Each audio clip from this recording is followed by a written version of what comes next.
गर्मी बढ़ने के साथ ही पानी की खपत भी बढ़ने लगती है। आप शायद इन दिनों आरओ का फिल्टर पानी पीते होंगे, लेकिन गुजरात के सूरत के रहने वाले राहुल काचा ने बारिश का पानी इकट्ठा करके बेचना शुरू किया है। અહીંયા ચોમાસાની અંદર જ્યારે વરસાદ પડે છે ત્યારે અમે આ 2300 સ્ક્વેર ફૂટનો શેડ બનાવેલો છે। એ સ્પેશિયલ વરસાદના પાણી કલેક્શન માટે કરેલું છે।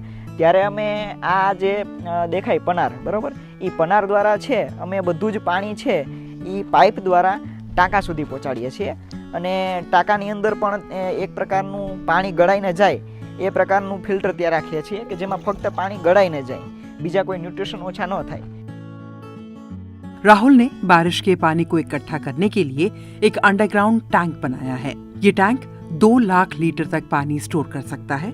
वो इस पानी को 20-20 लीटर की बोतलों में भरकर बेचते हैं।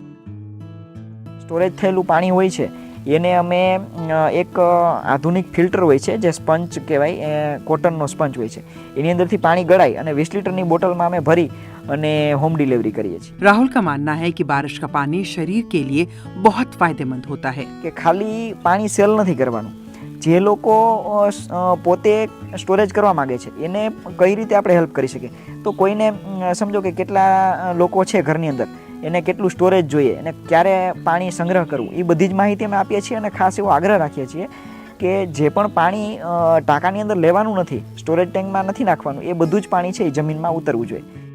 बीबीसी ने बारिश के पानी को संरक्षित करने के बारे में नर्मदा विश्वविद्यालय के प्रोफेसर प्रवीण दुधागरा से बात की।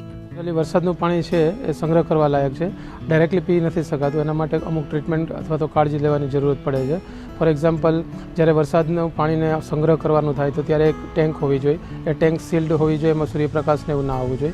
એથી વધારે એ હોય છે કે જ્યારે રેન વોટર હાર્વેસ્ટ કરવામાં આવે ત્યારે જનરલી છત ઉપરથી અથવા તો છાપરા ઉપરથી લેવામાં આવે છે, તો એ પહેલાં એન્શ્યોર કરવું પડે કે છત અને છાપરું જે છે એ free of contamination, free of bird droppings, metals કે અમુક લીવ્સ કે જે પત્તા હોય એ ના હોવા જોઈએ।